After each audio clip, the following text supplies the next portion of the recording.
Bwana Yesu asifiwe.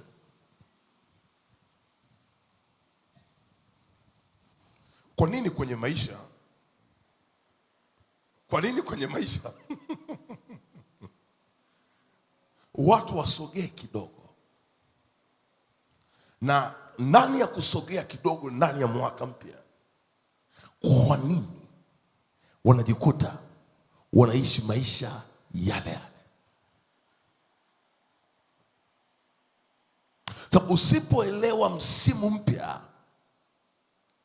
siku hayati Magufuli anazikwa pale Chato, kila kiongozi wa Chama cha Mapinduzi aliyekuwa anakuja kutoa speech walisema rais wetu huyu mpya alizunguka na mheshimiwa rais nchi nzima wakinadi ilani ya Chama cha Mapinduzi.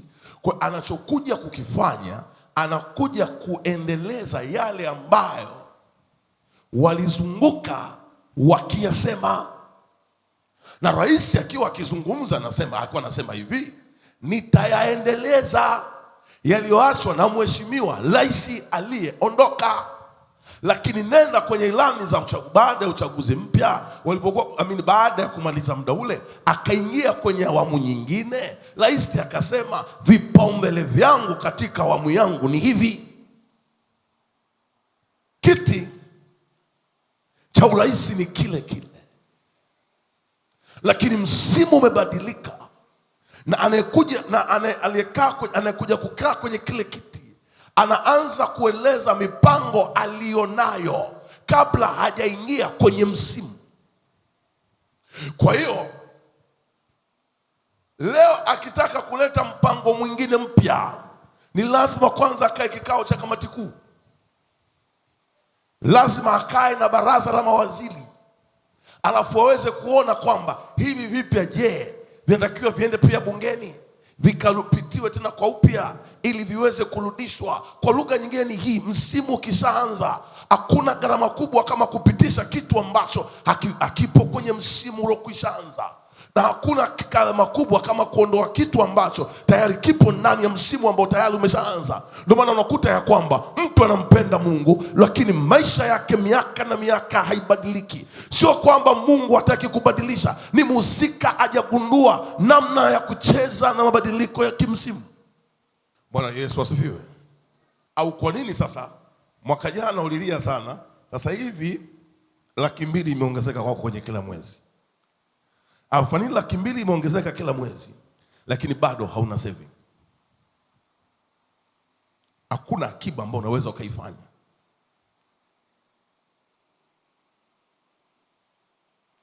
Nimekupa mfano wa kiti cha urais. Ni kiti chenye mamlaka ya mwisho duniani. Ona kiti cha nyumbani kwenu cha familia. Unapotazama kiti cha nyumbani kwenu kwenye familia, ni kiti ambacho kama kwenye uchumi kuna kiapo chake, kuna agano. Biblia inasema hivi, laana isiyokuwa na sababu haiwezi kumpata mtu. For that case, kiti ili kifanye kazi inategemea aliyekabidhiwa kwenye iko kiti, msimu wake kwenye maisha umewekwa akiwa na miaka mingapi. Ndio maana hakuna maombi mimi nayoyapenda kama maombi ya kimsimu, kwa sababu kuna maombi unaweza ukayafanya kwenye msimu huu yakakusaidia miaka 30 ijayo, na kuna maombi usipoyafanya kwenye msimu huu unakuwa umefungulia mlango wa mashambulizi kwa miaka 50 ijayo. Yesu alipomaliza kufunga, maana yake katika ulimwengu wa roho, Yesu alikuwa ameingia kwenye msimu mpya ili aingie kazini. Na kitu cha kwanza kinachompokea kwenye lango la msimu mpya ni jaribu ambalo anakutana nalo, jaribu la ufalme kwa ufalme. Angalia, kwa nini watu wengi wakianguka labda kwenye hela, kunyanyuka kwao kunakuwa ni kazi sana? Kwa nini watu wengi wakianguka kwenye ugonjwa, kunyanyuka tena inakuwa ni kazi? Usipotambua msimu kwenye maisha yako, ni ngumu kusudi ambalo liko kwenye kutafuta ufalme wa Mungu kwanza likaonekana kwenye maisha yako. Unafikiri umaskini kwenye nyumba unayotoka au magonjwa au changamoto fulani yoyote tu, unafikiri iliingia kipindi gani? Kwa mfano, unajua kila serikali duniani ina special committee kwa ajili ya maafa. Na kuna mtu anaingia mshahara, kuna mtu anaingia kazini alipo mshahara kwa ajili na amesomea kabisa namna gani ya kukabiliana na nini? Maafa ya kitaifa.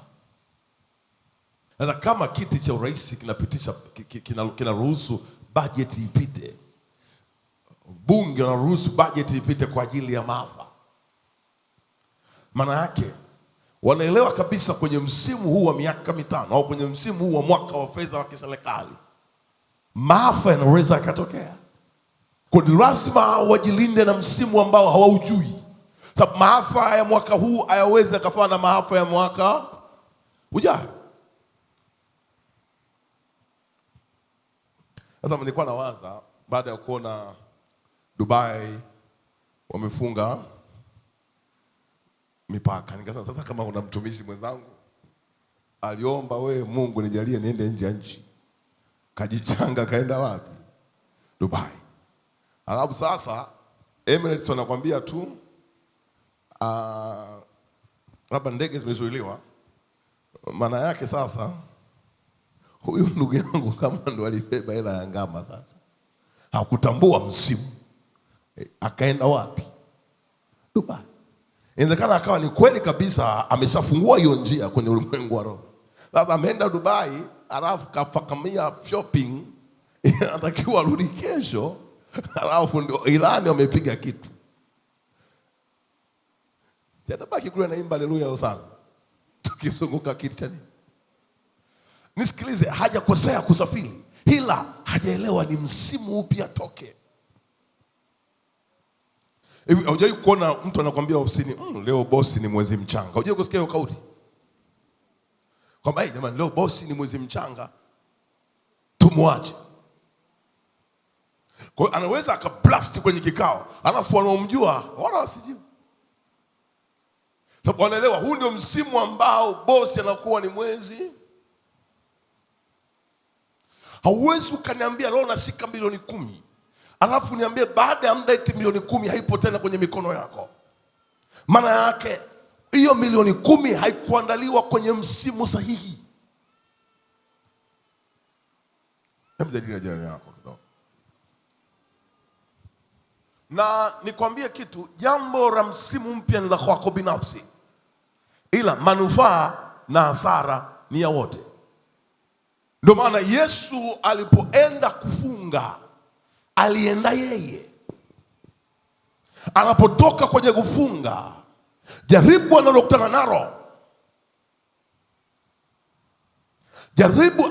nalo, hawaoni watu wengine wakiwa naye kwenye jaribu. Shetani akiwa amembana Yesu kwenye jaribu, alikuwa yuko Yesu na Mungu wake na adui Shetani.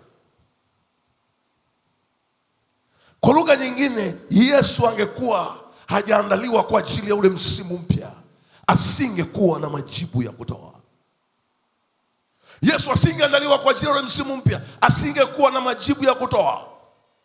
Tunapozungumzia kiapo, tunapozungumzia agano, nadhiri kwenye msimu kupitia kiti, hayo aga ni maandalizi ya kumfunga mtu ndani ya msimu anaouendea. Mfano, mimi sipendi hizi shilingi hizi 50 hizi 100 hizi. I hate them a lot. Wala siwezi kuwa eti nisumbuke niwe na kibubu kwa ajili ya kuweka 50. My God is sio level hiyo. Na kibubu niweke 50. Kama makampuni yenyewe ya simu yameadvance, hawana buku ya jero. Vocha inaanzia kwenye noti buku, si ndio? Si ndio mtumishi wa Mungu? Sasa kwa nini eti mimi nihangaike eti nachosha mifuko yangu nitoe hizi yangu za nini? Sio kwamba sio fedha, ni fedha, lakini ilifika mahali nikazishika, nikaziambia huu msimu na uendea change sitaki za namna hii.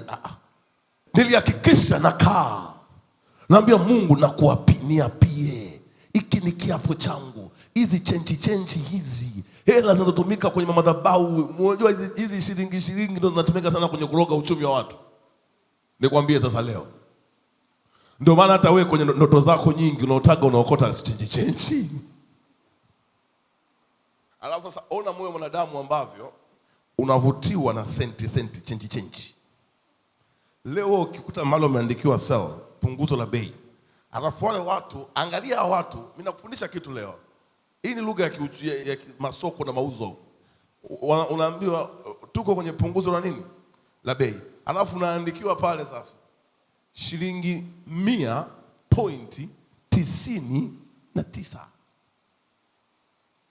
Tunapozungumza kiapo, ni kitu ambacho kinampitisha mtu kwenye msimu huo, kwamba anapoenda kwenye msimu huo anaweka restriction. Kazi ya kiapo ni kuweka zuio lilioko ndani ya msimu huo.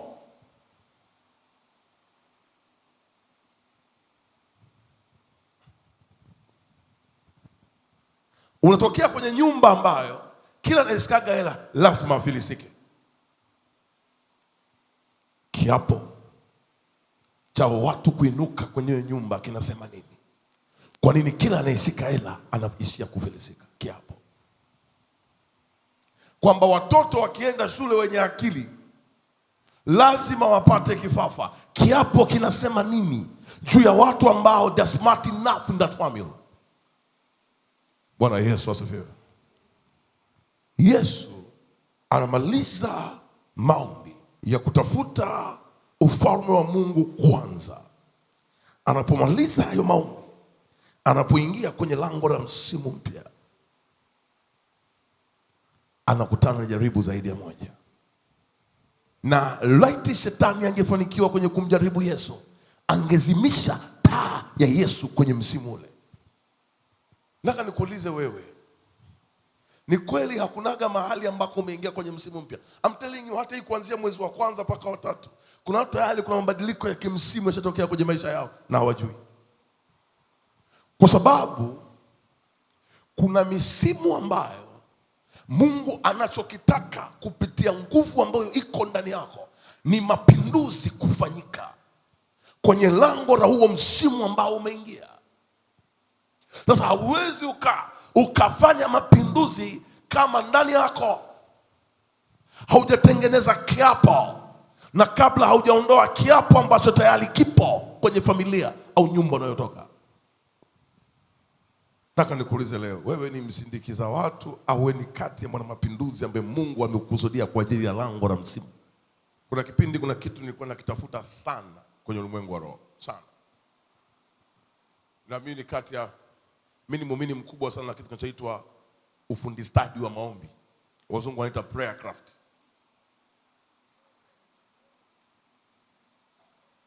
Kwa hiyo Mungu aliponifunulia nini cha kufanya,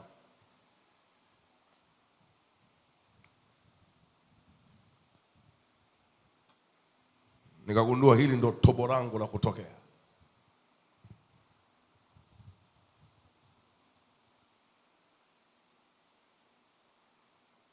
Nikaenda kwenye hilo eneo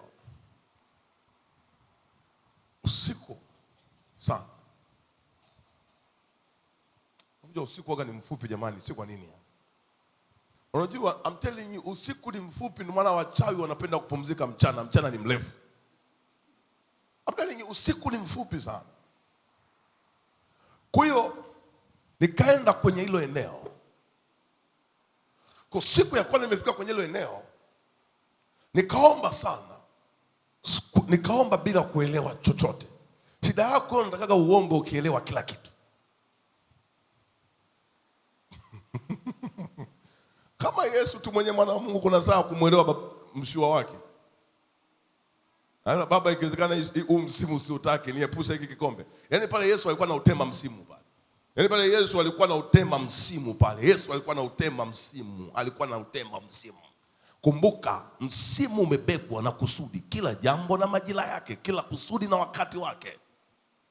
Hivi ushawahi kuwaza mwakani au kama mwaka hujaisha, Mungu anataka ukawe mkurugenzi au mtu fulani kwenye nchi ya Saudi Arabia, ambako kupata faraga namna hii itakuwa ni ngumu. Alafu Mungu ndani yako ameona utumishi ulioko, anataka ukaanze kushuhudia watu wachache, na kwa kuwa uko kwenye level ya ukurugenzi hata kushuhudia na kuwa ni rahisi. Kwa Mungu anasema hapana, hebu uzulia fagia za namna hii, au uzulia baadhi ya mafundisho ya namna hii, itakujenga kwa ajili ya njia unayoendea mbele. Maana kwenye njia unayoendea mbele majaribu yake ni makubwa. Kwa unajikuta ya kwamba wewe ikifika saa 6 huko hapa, wala huoni ibada ikichelewa. Why? Ni kuna msimu ambao Mungu anakuandaa mbele. Na ukiishi kwenye maisha ya mazoea hauwezi ukayatambua hayo. Kwa nimeenda kwenye ile eneo, nimeomba sio chochote. Wiki ya kwanza sielewi. Baada ya miezi miwili macho yangu yanageuka, naambiwa tazama hapo. Ninaona tarehe ya kimsimu na mwezi wa kimsimu na mwaka wa kimsimu umeandikwa kwenye hilo eneo. Hauwezi ukawa na nguvu ya kuteki control. Hauwezi ukakontrol soko na biashara yote unayoifanya kama hujagundua kwanza nchi uliopo iko kwenye msimu gani na aina hiyo ya biashara. Unauza samaki, kuna kipindi msimu unasemaje wa samaki, wavuvi wanasema samaki ni wa shida. Kwa hauwezi ukauza bei ile ile. Sasa kiwango cha kuuza samaki wakati ni wa shida inategemea na aina ya wateja wako ulivyowatengeneza miaka yote hiyo kwenye mabadiliko fulani ya kimsimu kwenye maisha ya biashara yako. Baada ya miezi mingi ndio maliza hiyo task. Kuna vitu nikaanza kuviona vinabadilika, nikaelewa kabisa huu ni msimu mpya kwangu. Kumbuka, ili mapenzi ya Mungu ambayo amebeba kusudi la maisha yako yanahitaji lango. Leo nazungumza kwa habari ya mlango wa msimu. Kwa sababu gani? Nisikilize leo. Nimani nikuuliza, wewe ni nani? Dunia haihitaji kelele zako. Dunia inahitaji kukujua wewe ni nani. Na ndio maana angalia, nisikilize, nenda kwa wafanyabiashara wote matajiri. Ni kuna msimu waliumaster kwenye biashara. Alafu walipomaster huo msimu kwenye biashara wakawa na majina. Kwa hiyo sio wao wanaoifuata benki wakopeshe, ni benki na wafuata. Ndio maana usitake kitu chochote kabla ya msimu wako, sababu hautaweza kukiangalia. Kwa sababu lango la msimu linabeba vita iliyoko ndani ya msimu. Lango la msimu linabeba vita iliyoko ndani ya msimu. Kwa mimi nakwambia, hata ya mabishano yaliyoko kati ya Marekani, Irani, Israeli, alafu wanaozungumza muda huu sio wasindikizaji kwenye dunia, ni wenye sauti kwenye nini? Dunia. Kwa lugha nyingine, dunia kuna msimu umeingia. Sasa kwa hiyo kama dunia kuna msimu umeingia, juzi tumeandikiwa mafuta kupanda 13%. Sasa kwa wasioelewa msimu wanaanza, hii nchi hii ndio ya kwetu, utaenda wapi mtumishi? Hamna nchi bora kama Tanzania, na kuhakikishia. Tunakunywa soda kwa 700. Una njaa unaenda kula kwa ndugu yako bila appointment. Yaani una ndugu yako tunamwambia mtoto wangu ameishiwa ada, hata akuulizi maswali mengi, anakuambia tutuma account. Mambo yako wapi? Tunabubujika muda wote ibadani namna hii. Yako wapi?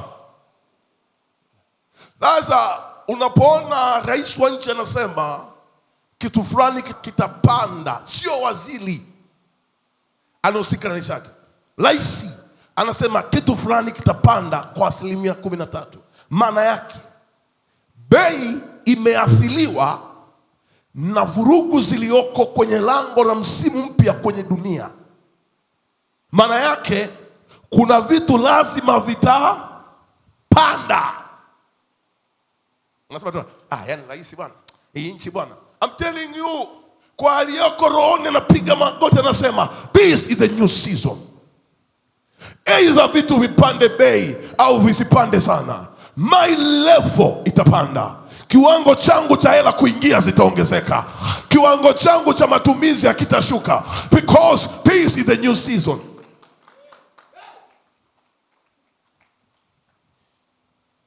I have one son of mine. Akaja akaniambia, baba, hali ya ofisini sio nzuri. Baada tu ya Trump kuingia. Na mnakumbuka Trump aliposhinda, nilikuja hapa Jumatano. Wangapi wanakumbuka? Nikaanza kuomba kwa habari ya Marekani. Wangapi wanakumbuka? Hapa shida yako wewe unasema mimi mpaka Marekani na nani niende lini? Kuna maamuzi Marekani anaweza kufanya yakaasili hata huko. Pata picha. Mimi nilikuja hapa siku ya Jumatano. Nikawaambia hivi,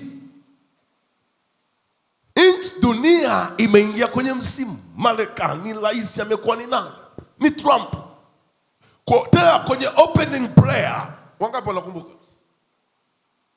Nikaanza kuomba juu ya ushindi wa rais aliyekaa kwenye kiti. Na sikumwombea mtu, niliomba juu ya kiti. Ukichunguza kiti cha utawala cha Marekani, ukiangalia characteristic za rais, yani kuna kipindi wanaendaga, alafu kuna kipindi anakuja rais mmoja ambaye yeye ni kuamsha dude tu. Huku vita. Nilisema hapa na tukaomba. Anakuja kuniambia, nafikiri baada kama ya mwezi tu baada ya maombi, ananiambia kitengo nacho kiongoza donors wamesema funds aziji tena. Akaniambia, mzee, wakati unatamka kwenye ibada mimi sikuelewa. Atapata picha na nimeomba vile, nikasema kuna msimu watu wameingia. Mtu yuko Dar es Salaam, asa mimi Marekani wapi ni wapi? Wewe. Nikasema hapa. Kwa alipokuja kuniambia, nikamwambia sina cha kuomba, nilikwisha tamka nchi dunia imeingia kwenye msimu. Nikamwambia I bless you. Watakuacha paka mahesabu yote ya mradi yaishe. Alafu Mungu atakupa nafasi nyingine tena ya kazi. Akapata kazi nyingine huko, bado hajamaliza kufunga mahesabu ya huko. Juzi kananiambia karibia wenzake wote aliokuwa nao hawana kazi mpaka leo. Usipotambua lango la msimu kupitia mabadiliko yaliyoko kwenye maisha yako, hivi unafikiri anayemalizaga kazi akapewa milioni 200 alafu baada ya muda hela yote imeisha, huyu mtu hakuwahi kujiandaa na huo msimu? Hivi unafikiri ndugu yako aliyekuwa mpishi labda kwa county director kwenye mradi fulani, baada ya county director kuondolewa anaenda kupika wapi? Kwenye mshahara wa kiwango kile. Si anaanza kuingia mtaani. Hapata picha sasa. Hakuwahi anajua mabadiliko ya msimu. Hata kuomba kwake kwa Mungu alikuwa anaomba kwa kubipu. Kuna ka struggle hapo lazima akapite. Hakunaga tu matokeo ya ta. Yaani Mungu ikita kila kitu watumishi kina maandalizi kwenye lango la msimu. Fikiria wewe, anayekuletea bidhaa anatoa Dubai. Wewe hauna uwezo wa kwenda huko. Sawa? Yaani anayekuletea bidhaa ameshindwa kwenda wapi? Au amekwama Dubai. Hii wiki ya pili labda itaisha, sijui. Unafikiri umepoteza wateja wako wangapi? Hela yako umeizuia kwenye mzunguko kwa kiwango kipi? Ile juzi tu rais aliposema mafuta yamepanda, watu walijaa sheri, lakini unajua kuishi kwa misimu yao ya uchumi, hauoni wakihangaika kwenda sheri. Unajua mimi swala la kuweka mafuta kwangu sio la muujiza. Nataka nikuoneshe kitu cha ajabu sana juu ya mabadiliko ya kimsimu. I'm telling you, rais anasema 13%. Kwa mtu ambaye alikuwa anaweka gari yake mafuta labda 220,000 hivyo kuna ngapi? Maana yake ina shoot paka 240 kitu. Lakini takuonesha ni nini? Jifunze kutambua mabadiliko ya msimu jinsi yalivyo. Kwenye ngazi mbalimbali, una mtoto, tambua mabadiliko ya kimsimu kwenye lango la shule, kwamba kwa nini serikali waseme ya kwamba sasa hivi watoto wa shule ya msingi wanaishia darasa la 6. Wanasema bora wamepunguziwa miaka. Hivi unajua kuna mabadiliko yanaweza yakatokea leo ili Mungu apitishe cha kwake miaka 10 ijayo. Lakini ili akipitishe inabidi awepo mtu mmoja atakayetambua lango la mabadiliko la kimsimu na akawekeza kwenye lango la mabadiliko la kimsimu. Maandiko yanasema mbegu iliendwa kupandwa kondeni. Ile mbegu ilipoenda kupandwa kondeni, usiku adui alienda akapanda magugu. Alafu watu wasiojua mabadiliko ya msimu wakaenda kusema tuondoe haya magugu. Alafu wakaambiwa hapana, Bwana wa mavuno, msimu wa mavuno ukifika, as long as lango la msimu tayari lishafunguka, kwa ndani ya lango la msimu mpya kuna mavuno. Kwa hiyo tunapokuja wakati wa mavuno, ndipo magugu yatawekwa pembeni. Yule master aliyokuwa ameshikilia ule msimu asingekuwa na ufahamu huo, wangehangaika watu asubuhi kutoa magugu, na katikati ya kutoa magugu wangeharibu mbegu. Ongea jirani yako hiyo shule yako. Mtumishi waje kwanza wajadiliane kwanza, afu ndo tuwasomee sasa. Maana kuna watu washatoa sana magugu mbegu wakatoa na mbegu. Yaani kuna watu hapa adui aliwageuzia. Yaani adui aliwekea magugu wakatoa na nini? Yaani wewe jambo limekujia leo, hapo mimi naamua, na amani ya Kristo iamue. Amani ya Kristo au msisimuko wa moyo wako? Hao watu wameweka mbegu.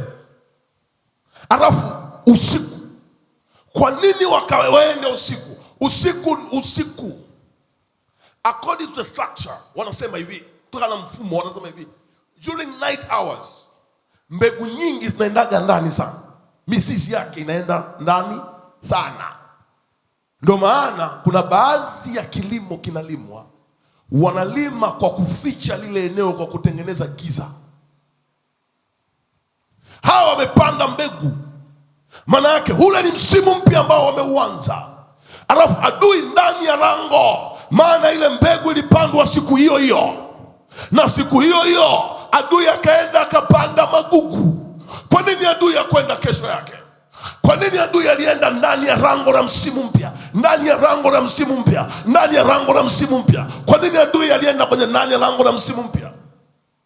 Maandiko yananiambia hivi, asubuhi wanaenda kumwambia Bwana, ile mbegu njema iliyopandwa, kuna magugu yamepandwa. Alafu yule kiongozi anasema hapana, ndani ya lango la msimu mpya kuna wakati wa kuvuna. Kumbuka, wakati unabebwa na tukio. Ndani ya lango la msimu mpya kuna wakati wa kuvuna. Kwa hiyo kama kuna wakati wa kuvuna, msijaribu kutoa yale magugu. Wakati wa kuvuna, mbegu tuliyopanda itakuwa ishaota, itakuwa na matokeo, ndipo tutaondoa yale magugu. Wangeondoa magugu wakati ule ule, wangepoteza mbegu ile kwa ajili ya msimu ule. Unafikiri wakati wanamfuata yule bwana, presha yao ilikuwaje? Msukumo wao ulikuwaje? Angalia siku zote kwenye mabadiliko ya kimsimu, usipouelewa msimu, unajikuta maamuzi mengi unayoyafanya sio kwa ajili ya kuboresha, ni kwa ajili ya kukumaliza. Kwa sababu mwanzoni mwa lango anachokitafuta adui, wewe usike we mwenyewe kujimaliza. Ndio maana Yesu alijaribiwa alipoingia kwenye lango la msimu mpya tu baada ya maombi yake ya kufunga. Basi mfano huu, mwanangu wa kike tumesukuma maombi wewe wanakuja watu watano. Wanakuja watu watano. Moyo mmoja. Wewe usike kwenye kuchat. Usike kwenye kusali.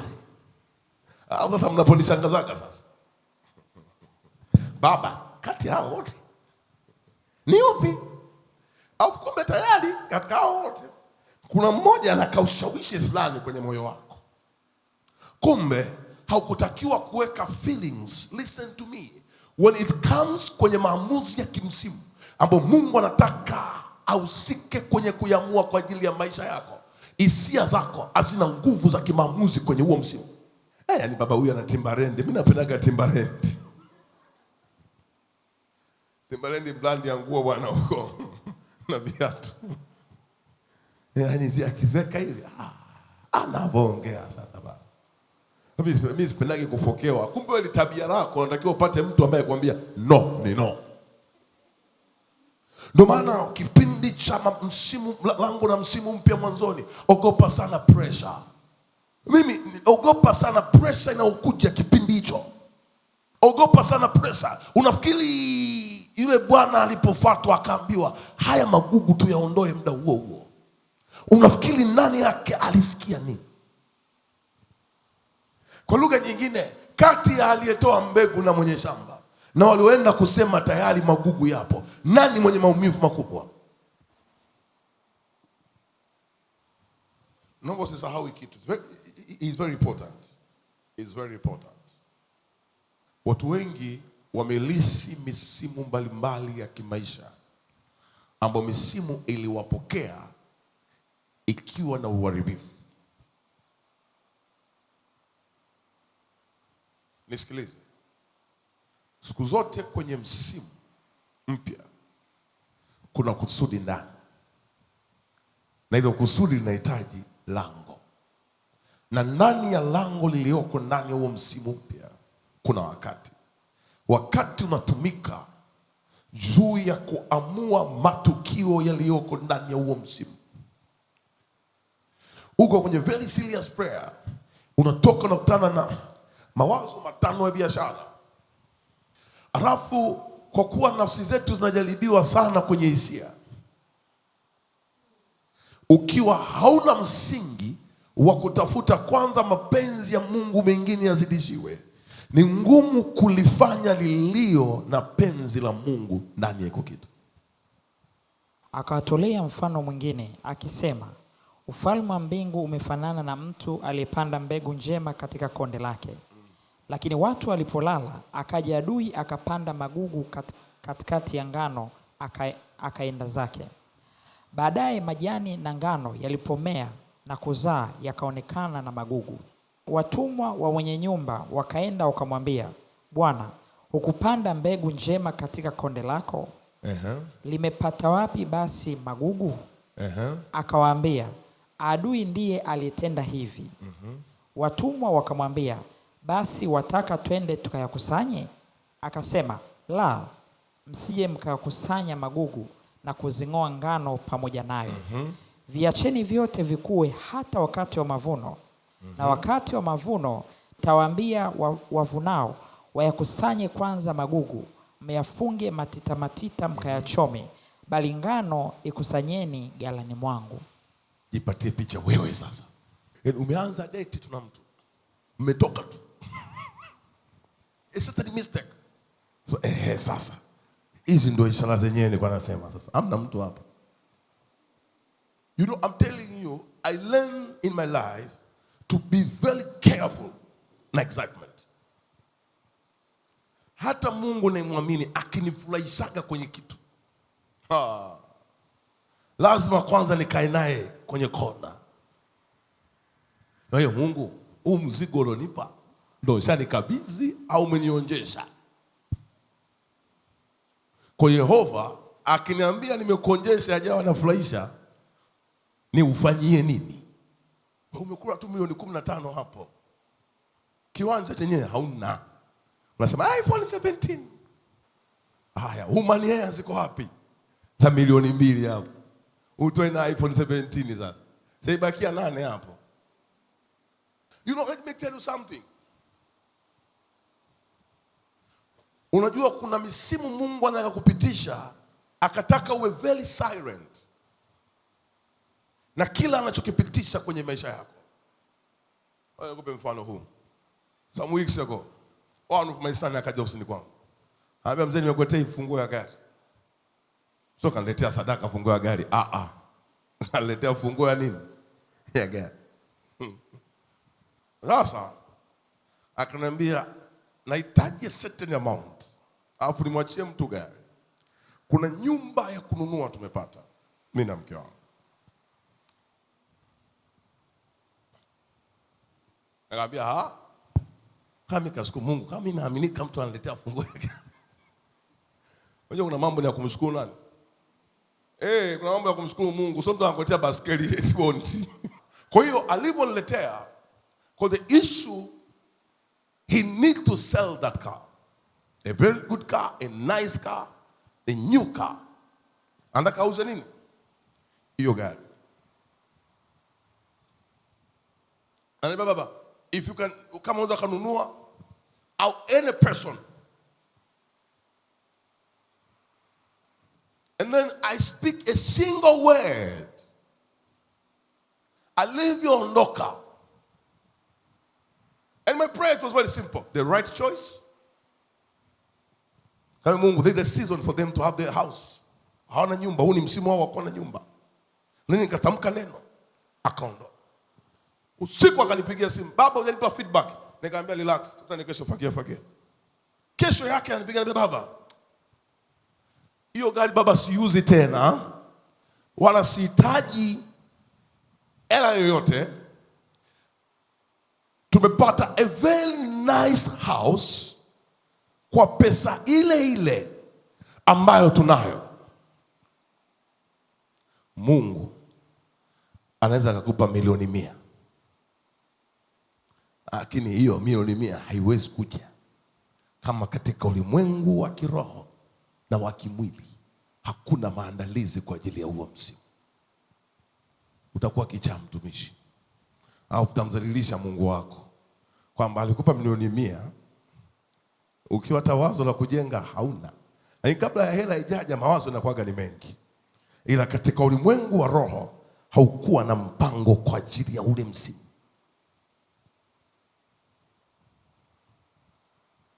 Ongea jirani yako. Mimi sinapaga mastori ya town hapa. Mimi nimejifunza kula na uma na kisu. Nimejifunza kula na nini? Nikiwa mdogo. Nikiwa sijaokoka. Nikiwa wapi? Nikiamini kesho yangu ni bora. Tukaenda chuo. Nikachaguliwa kuwa miongoni mwa wawakilishi wa mkutano mmoja mkubwa sana duniani unaitwaga World Economic Forum. Tumeenda kwenye ule mkutano na wafundisha wasikaji hawajui kutumia vizuri uma na kisu. Kwa kila mtu anaangania akae na mimi. Alafu na mimi huku naangania akae na wazungu. Unaona shughuli yake hiyo sasa. Hawa zinao siku zote. I'm telling you, kuna msimu ukijisikia kuvaa vitenge mwanangu vaa. Mkitu kutana na mtoto wa mama mkwe ambaye anapendaga mwanamke anapenda kuvaa vitenge. The season ambayo nilikuwa napenda kwenda mahali fulani for a cup of coffee. Kumbe akiniambia meeting, naambia let us meet somewhere there. Kumbe the more I'm going there, kuna watu ambao wananiona kwenye nyanja ya Kaisari, alafu wana create, wanajenga trust kwao. Learn to position yourself, my friend. So ikiwa Jumapili ukitoka tu hapa kwenda kwenye vinani tu. God, I need international door. International doors mtumishi, kuna saa milango naifuata. Mwambie jirani yako kuna saa milango naifuata. Yaani unakaa Kigogo, ofisini Kariakoo. Umeenda sana reality. Listen to me, listen to me. Wewe hujaolewa bado. Huu ndo muda wako. Kama wewe unajibiwaga yani kama wewe nguvu yako inapimwa kwa majaribu. Mwambie Mungu nipitishe kwa majaribu yote. Unakuja utaolewa. Utabeba mimba. Maombi ya ukiwa na mimba ndio tofauti ukiwa tumbo likiwa tupu. Si ndio ukweli wenyewe jinsi ulivyo? Una mimba, unatapika. Utakumbuka kuna kufunga 3 kavu. Ndio maana nakwambia jaza neno la Mungu na mbinu za kiroho ndani yako za kutosha. Kwa sababu huko nako kuelekea hiyo njia hujawahi kuipita. Lakini nakuhakikishia haijalishi hujawahi kuipita, lazima uingie kwenye lango la msimu. Hakuna mtu ambaye haingiagi kwenye lango la msimu. Kikubwa ni kutambua umeingia kwenye lango la msimu, namna gani ya kutembea kwenye lango la msimu unapoingia. Ongea jirani yako.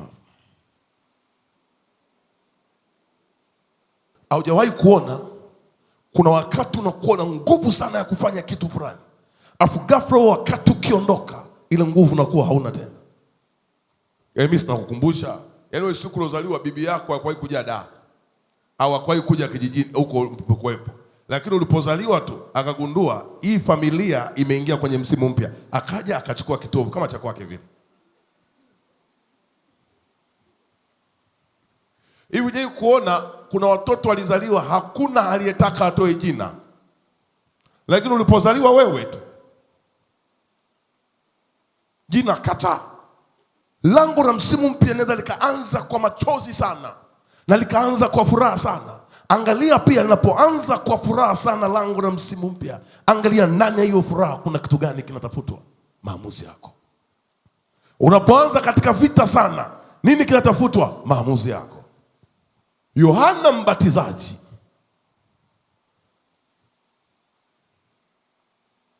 Herode angekuwa haingii kwenye msimu mpya, Yohana Mbatizaji asingekufa.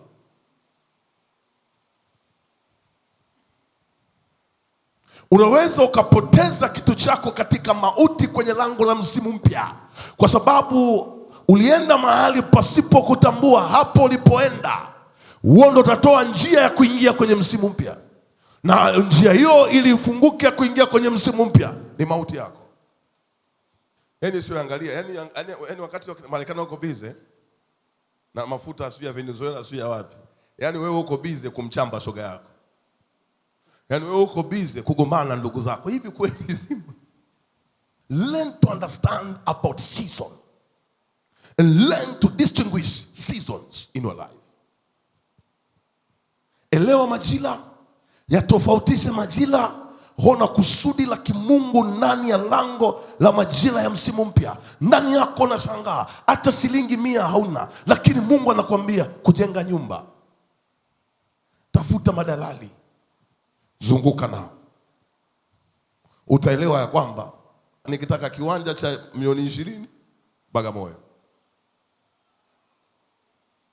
ila nikitaka nikae mjini 100 nimekishuka 70 imeenda 50, si ndio watumishi? Kwa hiyo hata unapokuwa unaomba, hauombi ukiwaza milioni 10. Nisikize kwa makini. Unapokuwa unaomba ndani, unakuwa unaomba ukiwaza msimu ulioko mbele yako. Kama Mungu ananiambia niwe na mji wangu, niwe na mji wangu. Kama Mungu msimu huu sijawahi kupita. Kwa hiyo Mungu ndo anajua akutengenezee tobo la namna gani. Sio kila mwenye nyumba alijenga kwa hela yake kutoka mfukoni. Nakwambia miujiza ipo. Kuna mtu ananiambia yeye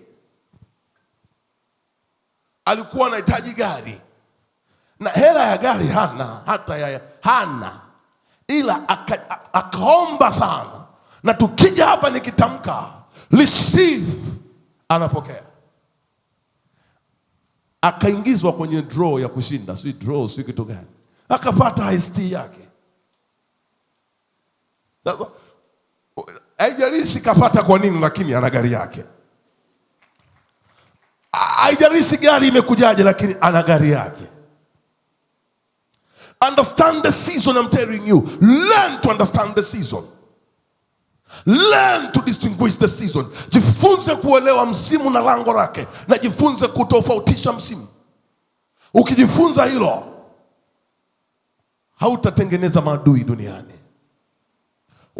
Wao wenyewe umaarufu wao umefungwa kwa kuwa maadui na wewe. Kwa hiyo waache wawe maadui zako, kwa sababu ndio umaarufu wao ulipo. ila wewe usitengeneze maadui. Trust on the process. Amini kwenye mchakato. Trust on the Lord. Kuna mtu mmoja nilikuwa naongelea some days ago.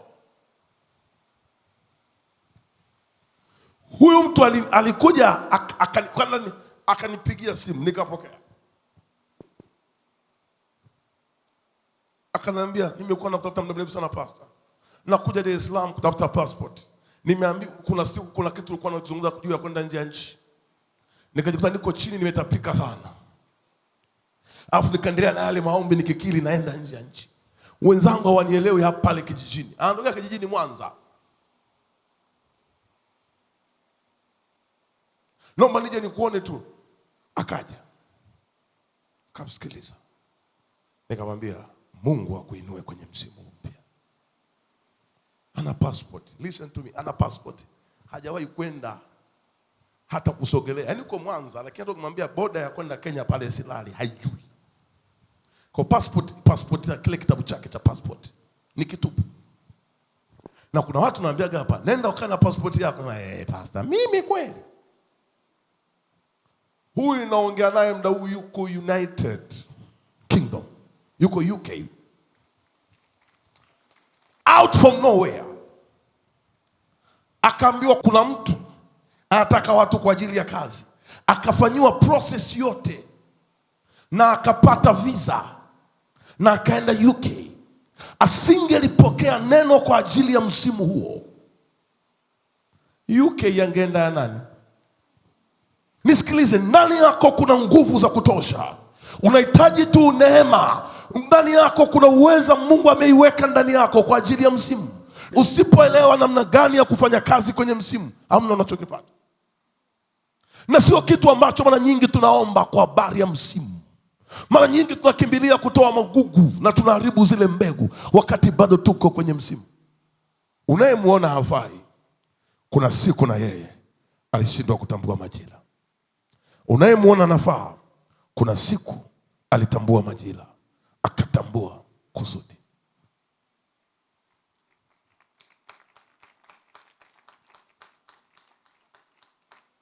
Any questions so far? Pastor, kuna jambo uligusia ya kwamba mtu anaweza akalisi msimu ambao umebeba uharibifu. Kabisa, unaurisi kabisa. Mtu huyu anapaswa afanye nini katika maisha yake ili kuweza kuepukana na huo uharibifu aliourisi kwenye msimu? Unaurisi msimu kwa sababu kuna maelekezo ambayo tayari msimu umekwisha amlishwa na nafsi zikafungwa kwenye huo msimu. Kwa hiyo unapozaliwa ukakuta tayari kuna hayo maelekezo. You need the higher grace, neema ya juu ya kutoa hapo. Maandiko yanasema tumekombolewa kwa neema. Neema ya kwanza unayohitaji ni ya kupatanishwa na Mungu aliye hai kwenye msimu ambao maelekezo yake Mungu hayupo. Ulishawahi kuona maandiko yanavyosema kile kipindi tunaita kwenye theology tunakiita dark age. Kipindi kilichokuwa ndani ya kipindi baada ya kitabu cha Malachi paka New Testament. Ulishawahi kuwaza kipindi hiki cha giza, unafikiri manabii wa uongo hawakuwepo? Waliokuwa wanasema wanamsikia Mungu wakati Mungu alikuwa yuko kimya. Kwa hiyo kuna maelekezo ambayo yapo ambayo kazi yake yenyewe ni kufanya uharibifu. Kwa haya maelekezo ambayo tayari ndani yake yapo, kazi yake ni kufanya uharibifu. Unahitaji neema ya Mungu ya upatanisho. Na neema hii ya Mungu ya upatanisho ndio ile ya toba na rehema. Na walokore hautubu kwa sababu umekosea asubuhi. Auombi rehema kwa sababu umekosea asubuhi. Maandiko yanasema hivi, rehema zake ni mpya kila asubuhi, kila siku. Maana yake unapofanya maombi ya rehema kuwa ni sehemu ya maisha yako all the time, maana yake ni rahisi ukayapangua yale maelekezo. Alafu unapokuja kwenye ibada ya namna hii, tunapokusanyika namna hii, hapo na kuwepo aliyepewa neema ya kuja kutoa huo ufunuo. Maana yake hiyo neema Mungu itumia kwa ajili ya kukuvusha. Bwana Yesu asifiwe. Another question so quick. Bwana Yesu asifiwe baba. Amen. Samani, hapo ulipokuwa unazungumzia kwa habari ya msimu, naomba nianze pale ambapo umesema kwamba kuna kuna majaribu and then kuna mapito. Kuna kitu kimoja ambacho kimekuwa kikinitatiza na nimejaribu kuangalia hata kwenye familia pia kwa habari ya utumishi.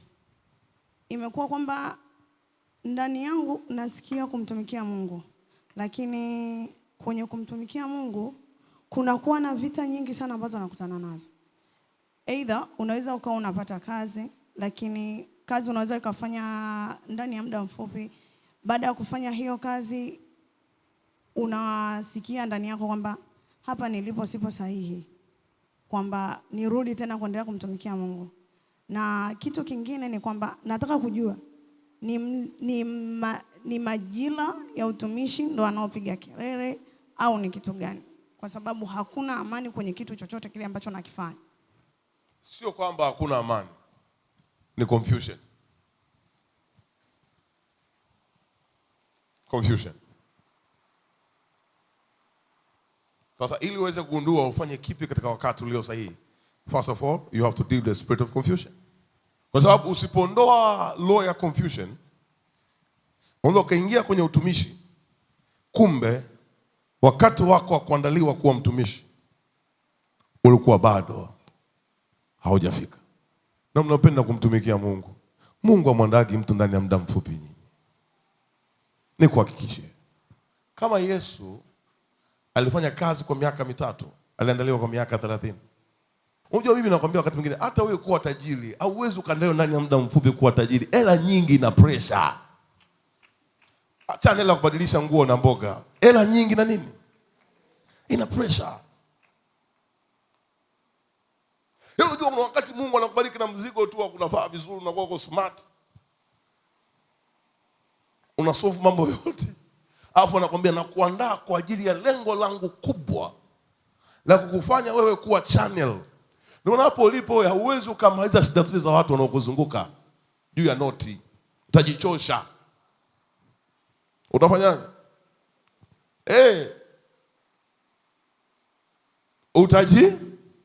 Sasa utumishi siku zote kwenye maamuzi kuna confusion. Siku zote kwenye maamuzi kuna kuchanganyikiwa. Ufanye kipi, uache kipi. Sasa ili ufanye maamuzi yaliyo sahihi, kitu cha kwanza ni lazima utambue msimu. Alafu ushughulike na roho kwanza ya confusion. Roho ya kuchanganyikiwa kwenye maamuzi. Amwambie Mungu, nipe njia ifaayo kwa wakati huu. Namwambie Mungu, nisiingie kwenye jambo lolote ambalo bado hujaniandaa nalo bado. Nisikilize, tofautishwa kuandaliwa ndani na tofautishwa kuwa na hofu ya wewe kuanza kwa nje. Na siku zote watu ambao wameandaliwa ndio wanakuaga wazito sana kuanza jambo lao lililo sahihi kwa habari ya Bwana. Wale ambao bado hawajaiva, yeye wao wanaishi hata waliowatangulia hawajui chochote. Wao wanajua zaidi. Na mambo mawili pastor. Na kwa habari ya msimu. Ndio. Kwa mfano mimi nimepitia msimu wa kufiwa na watoto wa kiume. Watoto wa kiume. Ya, mtoto wa kwanza alinifia nikiwa bado sijamjua Yesu Kristo. Mtoto wa pili akaja akafariki nikiwa tayari na nimeokoka na ni mtumishi wa Mungu. Mtoto wa tatu pia akaja pia kaondoka. Sasa mtoto wa kwanza niona ni jambo la kawaida. Mtoto wa pili nikaanza kufuatilia kwa nini ninaondokewa na watoto wa kiume. Mimi na watoto wa kike 5 na watoto wa kiume nilipata 4. Kwa hiyo mama, watoto wangapi? Watoto 5 wa kike na watoto wa kiume 4. Sasa ni kama miezi miwili nikaanza kusikia ndani yangu, napozidi kusikiliza habari ya msimu mpya ambavyo adui anaweza kaja akapanda magugu kwenye ule msimu mpya ambao nilianza nao. Ndio nikapata ufahamu kwamba kumbe napaswa nifuatilie hiki kitu, ni agano. Kwa sababu kwa nini watoto wa kiume 3 wameondoka, watoto wa kike wapo na nimebaki na mtoto mmoja wa kiume. Kwa hiyo ikaanza kunipa hofu. Naona kwamba basi na huyu ataondoka. Sasa kitu gani nataka nijue, kwa sababu nimeshaomba sana mtumishi. Nimefunga, kupiga lango hilo, kufunga na nini. Lakini ngali nafunga, mtoto wangu mmoja wa kiume alifia Uingereza. Wa kwanza 2008. 2023 nimezika tena mtoto wangu wa kiume ambaye alikuwa na miaka 37. Wa kwanza alifariki akiwa na miezi 3.5, ndio fungua lango la watoto wa kiume, alikuwa ni mchanga. Hapo sijaokoka. Nilipookoka tena ndo akaja kafa tena kijana wangu wa kiume ambaye mlango ulifunga kaenda Uingereza. Huyo mtoto wako alikuwa Uingereza, alikuwa na miaka mingapi?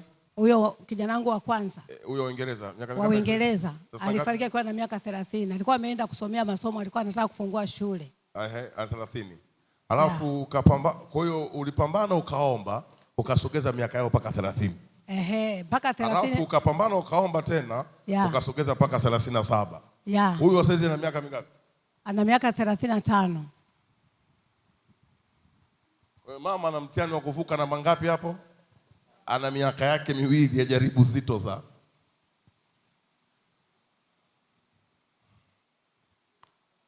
Sasa mama, hishu yako kila nikiangalia kwa jinsi tunavyoelezea hapa na kwa ufahamu nilionao, kuna kiti cha urithi ambacho ndo kinainua vita kizazi chako cha kiume kisikae. Kwa hiyo kuna kazi ambayo unaifanya wewe ya Mungu ambayo utafika mahali utaiacha, lakini mrithi wako huku ni kizazi chako cha kiume. Kwa katika mzigo wa maombi unatokea uombe ni huyu aliyebakia na wajukuu wako wa kiume. Sababu siku zote panapokuwepo na kiti cha urithi na anatakiwa akae akiwa ni mwanaume. Wewe chukuaga tu ile kauli ya kwa nini Farao alisema watoto wote wa kiume wauawe. Sasa unakuta kuna kiapo na agano ndani ya lango la familia. Kwa maana nilikwambia unapoomba juu ya lango, ukiomba maombi ya jumla, kuna kiini cha kitu unaweza usikiguse. Ndio na hapo unahesabu kwamba nimefunga sana, nimeomba sana. Lakini lazima tushughulike na lango ambalo ndani yake kuna kiti cha kimsimu ambacho hakitaki watoto wa kiume wakae. Kama umenielewa? Ndio pastor. Samahani niongeze tena. Unapozungumza kwamba kuna kiti cha urithi kwa watoto wangu wa kiume, ni kweli, kwa sababu huyu kijana wangu wa kwanza aliondoka akiwa mwenyekiti wa vijana, alikuwa na huduma sana ya uinjilisti. Alivyoenda Uingereza, alienda kukusanya vijana wa Tanzania ambao wako Uingereza, akawakusanya kuwapeleka kanisani. Na mtumishi mmoja wa Mungu alitoka Mbeya akawa ameenda Uingereza. Sehemu aliyokuwa amealikwa ndio sehemu ambayo alimkuta kijana wangu. Sasa mara kidogo anakuja kusikia kwenye mtandao kwamba yule kijana amefariki Uingereza, wanafanya maandazi ya kumsafirisha. Yule mchungaji ndipo akanitafuta kwa sababu alikuwa ananifahamu. Kwa hiyo yule mchungaji akaja akashangaa, na ndio aliyeniandalia ile picha kuweka kwenye jeneza, kwa sababu sikuwa na picha. Ndio aliyeniandalia picha ambayo alimpiga Uingereza siku ambayo wamekutana pale kanisani. Yeye ndio alimfahamu kwa sababu alikuwa bado kijana mdogo. Akamfuata akasema, "Pastor, mimi nakufahamu. Mimi ni mtoto wa Mama Nice Mbeya." So, yule mama, wewe ni mtoto wake. Sasa ninaona unapozungumzia kiti. Huyu mwingine aliyefariki na yeye pia alikuwa naye anapenda sana kumtumikia Mungu. Alikuwa kipaumbele sana. Na huyu wa kiume aliyebaki pia anatamani sana kumtumikia Mungu. Unaona kila wakati yuko kipaumbele sana kumtumikia Mungu na kumpenda Mungu. Sasa hicho pastor, ninathibitisha kwamba kiko kiti cha urithi kwa watoto wangu wa kiume. Mama, leo unatoka katika jina la Yesu Kristo. Amen, amen. Amen. Amen. Sasa pia kwa watoto wangu wa kike, ni watoto wangu wazuri. Mungu amenipa warembo, wa mabinti, wana mashepu. Mama, tuendelee. Wewe mama ni mwinjilisti kwa mama. Sasa shida tena wanapenda michapo nyingi. Wanapata wanaume ambao sio upande wao. Na sasa napozungumza hivi watu wangu wote wameachika. Mmoja tu ndo yuko kwa mume wake ambaye ni mtu wangu wa mwisho kwa wao ambao mapacha nilio nao. Sasa yote hayo pastor, sijui niseme nini. Moyo wangu umejaa sana kumuuliza Mungu. Nikisema nanungunika ndakwa moyo wangu umejaa sana kumuuliza Mungu kwamba ni wapi na feli. Bwana Yesu asifiwe. Mama, pale unapojiuliza tu ni wapi unafeli, tayari kwenye lango la mabadiliko unatengeneza laumu. Ukishatengeneza maraumu, unazalisha vitu kustaka kuchelewa.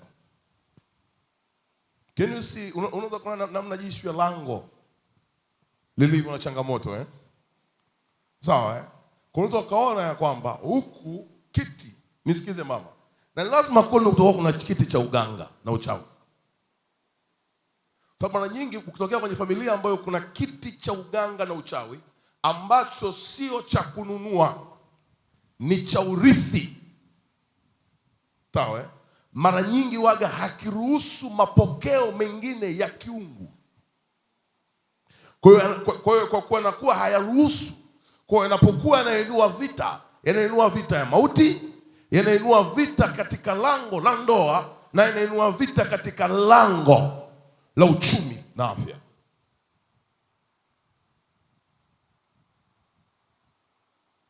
Kwa hiyo mama, swali moja jiulize, vita iliyoko kwenu ni vita ya iko kiti. Kwani kuna mambo ya uganga? Sijawahi kuona tangu nimezaliwa kwenye familia yetu, labda kizazi cha huko nyuma. Uchawi sio wa kufanya, yani hata kuwepo tu. Uchawi kwetu sisi mpaka tumekuwa kwa wazazi wetu walikuwa ni wapagani. Hata chale hatuna, tulizaliwa watu 8. Hatuna hata chale, hatujawahi kunywa hata dawa ya kienyeji kwa wazazi wetu. Ila kwa mume wangu ambako nilikuwa nimeolewa nilikuta kuna roho za kishirikina za uganga. Kwa mume wangu ambaye nilikuwa nimeolewa, alikuwa ni mtu ambaye alijiingiza sana kwenye ushirikina. Kwani kwao na mume wako, sio kwenu? Sio kwetu. Kama watoto wako wanatumia sana mgani, wanatumia jina lipi? Mwalimu nacheka. Sasa waga iko hivi. Kuna ngome ambazo waga zinaingia kwa njia ya association, muunganiko. Na ndoa na kuzaa na mtu, kuna create association. Sawa Hata kama umpendi uleza naye, listen to me very careful. Hata kama huko ulikolewa uliaminishwa na mtu aliyekuaminisha kwamba ni wachawi, listen to me very careful. Hiyo pattern ikisha kuwepo, ni lazima iondoke. I have seen watu wakikana majina lakini bado changamoto haijaondoka. Hauwezi ukakana jina pasipo kushughulika na kiti cha kule na ukavuka. Never. Sawa Kwa mama, hawa damu ya kwao upande wa baba ina issues, na kwenu pia kuna issues. Ndio maana mliweza kukutana pamoja. Hamwezi mkakutana pamoja kama hakuna kitu ambacho kinawavuta. Na tumiaga mfano huu ninapomaliza. Yohana Mbatizaji, baba yake alikuwa ni kuhani wa madhabahuni. Mama yake Elisabeti. Biblia ya Kiswahili inasema Elisabeti. Sa ile ya sa S-A Elisabeti. Alitokea familia ya kikuhani, ndio maana wakaoana na nani? Na Zekaria kuhani. Kwa lazima kuna forces ziliwaweka pamoja. Kwa vita iliyoko nyumbani kwenu mama ni ya kiti, ndio inazuia watoto wako. Sawa Ni kweli pastor. Amen. Leo mama tunatoka. Watumishi wa Mungu, sikieni sadaka zenu.